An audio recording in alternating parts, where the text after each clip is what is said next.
기호 1번 새로운 서울이 온다 게임 체인저 오신환입니다. 오늘은 먼저 이 자리에 오기까지 저를 성원해 주신 서울 시민 여러분, 또 당원 여러분께 진심으로 감사드립니다. 저는 오늘 서울의 미래에 대해서 이야기하려고 합니다. 지난해 주민등록상 대한민국 인구가 처음으로 2만 명 감소했습니다. 많은 전문가들이 2030년에 정점을 찍고 감소하리라고 예측한 것은 빗나가고 10년 앞당겨 현실이 되어버렸습니다.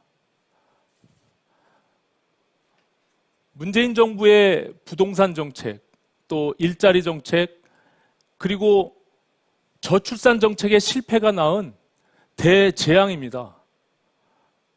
아시다시피 대한민국 합계 출산율이 0.92, 그리고 서울은 0.72입니다.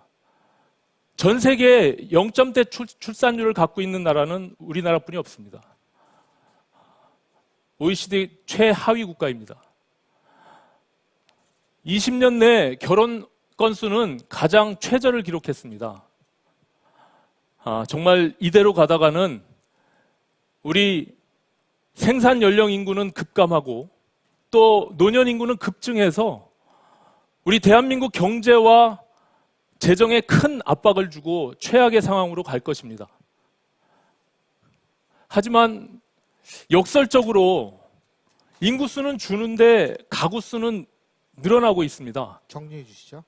아시다시피 지금 이런 상황으로 가면 매우 어렵습니다. 이제 서울의 새로운 미래를 만드는 일이 생겨야 합니다. 저 오신환이 그 역할을 하겠습니다. 기본적으로 경력 단절과 관련한 그 공공보육이 우리 서울시가 지금 공공보육 이용률이 얼마인지 아십니까? 올해? 이제 43% 정도 됩니다. 뭐 수치를 제가 묻고자 하는 건 아니니까. 그러니까 올해 51개를 더 만들어서 46%를 달성하고 제가 만약에 서울시장이 되면 이 공공보육률의 이용을 기본적으로 7, 80%까지는 올려야 된다. 이런 생각을 갖고 있습니다.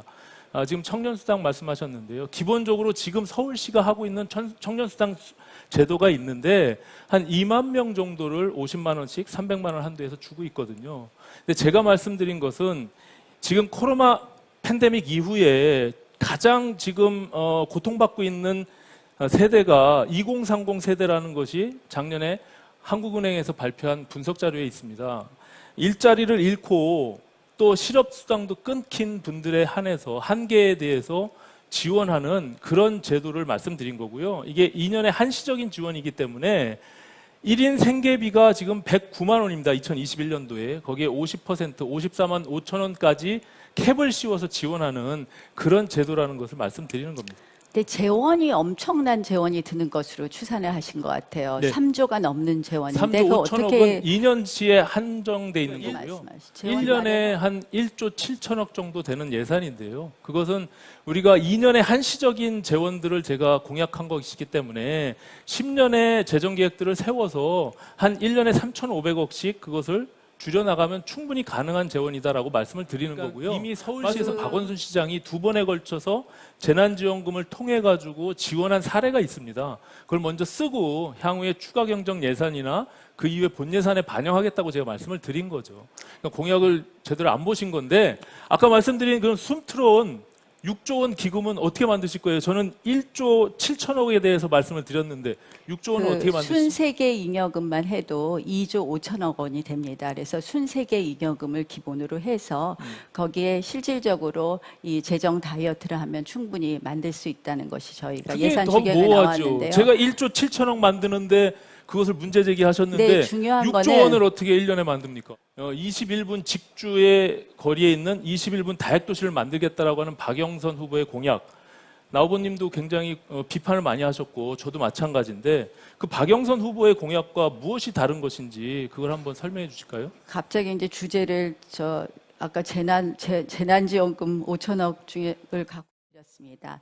태능에 AI 디지텍 허브를 만들고 그리고 창동기지에 바이오 쭉 이렇게 저희가 발표했는데 그쪽이 직주 공존 도시의 핵심 지역으로 선정이 될 것 같습니다. 제가 질문 드린 대로 그게 박영선 후보가 얘기하는 21분 다핵도시와 과연 무엇이 다른 거냐는 거죠. 기본 컨셉은 거의 흡사한 내용이에요. 두 분이. 그게 저는 사실 다핵도시 자체를 반대하지 않습니다. 이거는 박영선 후보의 공공분양을 비판하실 때 여의도 면적의 17배가 필요한 면적이 어디 있냐. 그거 굉장히 비현실적이다. 굉장히 뻥공약이다. 이렇게 말씀하셨는데 결국에는 30만 호, 공공임대와 공공분양 30만 호는 똑같단 말이에요. 박영선 후보는 공공분양 30만 호. 네. 그 원더풀 공약의 지금 취지가 민간의 시장이 너무 규제일변도여서 공급이 부족하기 때문에 그것을 늘려나가겠다라고 하셨는데 지금 문재인 정부의 작년에 민간 주택 공급 실적이 얼마인지 아십니까? 5만 4천 호예요. 작년에. 그 전년도 19년도에는 6만 호, 그 18년도에는 6만 4천 호입니다. 그런데 어떻게 나경원 후보님은 10년 동안 40만 호라고 하면 1년에 4만 호인데 오히려 앞뒤가 거꾸로 됐잖아요. 공급을 민간주택 공급을 활성화하신다고 하면서 결과적으로 지금 문재인 정부보다 2만 호가 더 적은 민간주택을 공급하겠다고 하시니 그게 기초설계가 도대체 어떻게 된 것인지 그거에 대해서 한번 해명을 해주시죠.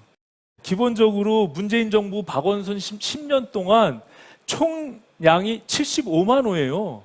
예, 10년 동안. 그런데 어떻게 민간주택을 10년 동안 40만 호를 공급하겠다고 말씀을 하시니 모든 규제 풀어서 민간 활성화하고 재건축, 재개발을 활성화해서 공급량을 늘리겠다고 하셨는데 오히려 거꾸로 가잖아요. 지금 박원순 10년 동안 제가 보기에는 2분의 1로 공급을 하겠다는 겁니까? 제가 보기에는 서울의 주택 공급량에 대한 통계 수치가 조금 차이가 아니에요. 있으신 것 같습니다. 국토부에서 발표한 자료를 제가 보고서 말씀드립니다. 제가 지금 보면 이번 선거가 왜 생겼죠?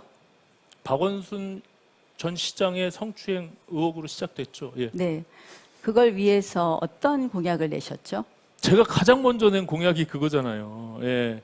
일단은 진상조사를 하겠다. 그리고 지금 소위 우리가 말하고 하는 피해자가 외국에서는 생존자라고 부릅니다. 피해 생존자의 원직 복귀를 통해서 오히려 가해자들이 당당하게 떳떳하게 지내고 있는 것들을 오히려 가해자 중심으로, 피해자 중심으로 만들겠다는 거고요. 양성 평등 정책관, 감독관 제도를 둬서 저는 지금 젠더 특보가 결과적으로 같은 편들을 보호했기 때문에 문제가 발생한 건데 저는 상대 진영에 양성 평등 감독관을 두겠다라고 해서 제가 공약을 4호 공약으로 발표했어요. 예. 저는 보수 정치인이니까 저와 다른 진보 진영에 있는 사람을 정책 평등관 감독관으로 두겠다고 하는 게 뭐가 잘못된 겁니까? 왜냐하면 박원순 시장은 끼리끼리 자기들끼리 같은 편끼리 해서 이렇게 문제가 된 거니까 거기에 대한 반대 진영의 인물을 추천하겠다 이런 취지예요. 기본적으로 이번 선거가